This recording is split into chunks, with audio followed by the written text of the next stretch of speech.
Hi YouTubers, Dave O'Dart here. Just a little video because a fair few people have asked me in the past about this kit that I play in most of the videos that I've uploaded. And they've asked me about things like the tuning, cymbal choice and that type of thing. So I thought I'd give you a little rundown of the kit that I'm using and then you'll know then, you won't have to ask me anymore. So this kit that I use in the studio, this is quite a small room that I've got as a soundproof rehearsal room for where I practice and where I teach from. And therefore I didn't want a big kit because a big kit with the 22, 24-inch kick drum and the 12, 13, 16, 18 toms is too big. It's too noisy and you don't get that focused sound that you want in a small room. So this kit is actually the Mapex VX Bebop. I don't think they still make this, but the reason I chose this at the time was it was pretty cheap. The shell pack was £490 if I remember rightly. It's a basswood shell, so it's not an expensive wood. And I liked it because it was very rare to get a small kit with the 3-tom setup. Now what it came with was an 8, a 10 and a 12-inch tom-tom, and to that I added a 14-inch tom-tom just because I wanted a slightly deeper sound in some of the playing situations that I found myself in. The bass drum is 18 inches, it's pretty small, it's up on a riser. But it's amazing, really, with a bit of careful tuning, how you can give this kit a real good thump. And although I wouldn't take it out on a rock gig, it works really well in this room. So the snare drum is only 12 inches. And then what I've done is today I've just reskinned it and I've chosen to go for the Evans level 360 heads. I'm normally a Remo man if I'm honest, just because I've been brought up on them and they've always been very reliable heads. They've lasted and they've sounded good. The only reason I've gone for the Evans is purely from the price point. At the moment Evans heads seem to be cheaper than Remo. Okay, so whether that'll change I don't know. But I've gone for a double ply head on the tom-toms, again because of the room I'm in, because I want a focus sound that's quite short, quite sharp. The double ply head on a small drum is really focused. It doesn't last for too long, it disappears quickly, it's just what I want. And then I've got a Genera HD head on the snare, which is a drier sound. It's actually got an internal damping ring, and again it just takes a little bit of the ring off the snare, which means I don't have to cover it in gaffer tape or moon gel or whatever these other drummers use. So the drums are not muted at all, there's no damping in the bass drum, and it sounds great. When I go for tuning, I'm not really one of these people that will spend hours and hours tuning. I think that each drum has a natural tone to it, and it's a case of finding that sweet spot when you're tuning.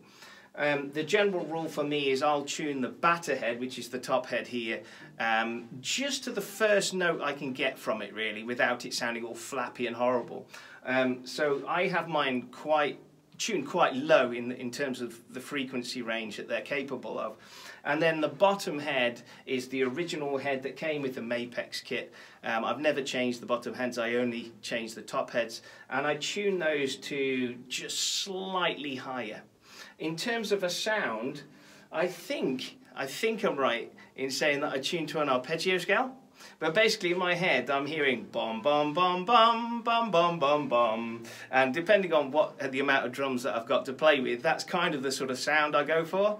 I tend to start with the low tom and work my way up to the high tom, but as it stands this is how they sound. So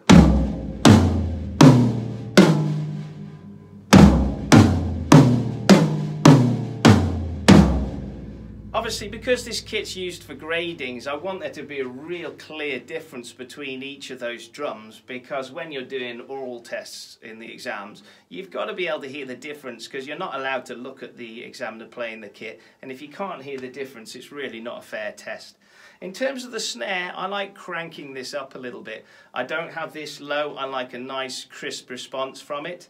Although there's some drummers that I listen to that I know have a really sort of flat, deep, slappy sounding snare, and I love it. But in terms of playing, I like it to be quite poppy and have a nice response. So I tune the snares up quite high, and I think the best way you can hear the snares is without the snare drum is without the snares on. So without the snares on. got a nice rim shot there. Okay, hi-hat and cymbal choice. Because this kit is small, 18, 12, 8, 10, 12, 14, I don't want big 16-inch hi-hats, which is what's cool at the moment. So what I've gone for with this kit is little 13-inch hi-hats. I've had these hi-hats for about 25 years and they've been brilliant. They look a bit dull, they've lost their sheen, but these new beat hi-hats from vids Zildjian have been spot on in lots and lots of playing situations. They sound nice, they've got a nice clean chick and open and close. I really like them, I've had no reason to get rid of them, so I've kept them and they've served me well for that amount of time. In terms of crashes on this kit, again, small crashes. This is a little 14-inch vids custom fast crash. So 14-inch fast crash is just from what it says on the tin, is a crash that speaks quickly and then disappears quickly. So I've got 16, I've got 17, 18-inch fast crashes, but on this kit, I use a little, oh sorry, I said 14, didn't I? This is a 15, sorry, 15-inch fast crash. And then here, I really like these cymbals by Zildjian. These are the A custom EFXs. They come in, I think, a 16 and an 18 and a 20. This is the 16-inch version, and I love it. Again, it speaks quickly, it's got a nice trashy sound, and if you want a big crash sound without the big crash volume, I think that speaks really well.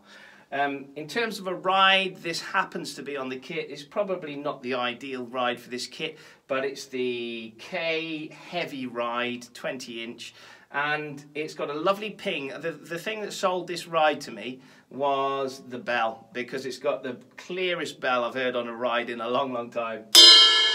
Beautiful sound, no overtones, really nice and clear. So if I'm on a big rock gig and I want a cymbal that's going to cut through the rest of the distorted guitars and all those sort of things, I'll take out this one. In terms of the smaller cymbals, rather than spending huge amounts of money, I figure if there's only a small amount of metal on a cymbal, there's only so much the artisans at Zildjian could do to lathe it in such a way that it's going to sound sweet and nice. I think Stag are going to do an equally good job with 6 inches of cymbal. So to save me the money, I mean, a 6-inch Zildjian A custom is probably going to cost 60, 70, 80 odd quid, I would imagine. And this one was a nice, cheap, cheerful, I think it was 15 quid, 20 quid, anybody can afford that. And it sounds great, it's got a nice little note to it.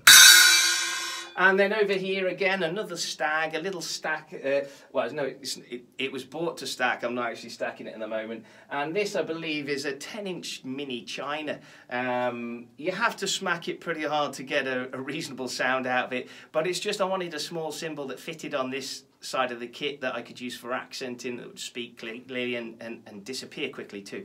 So we've got the mini China.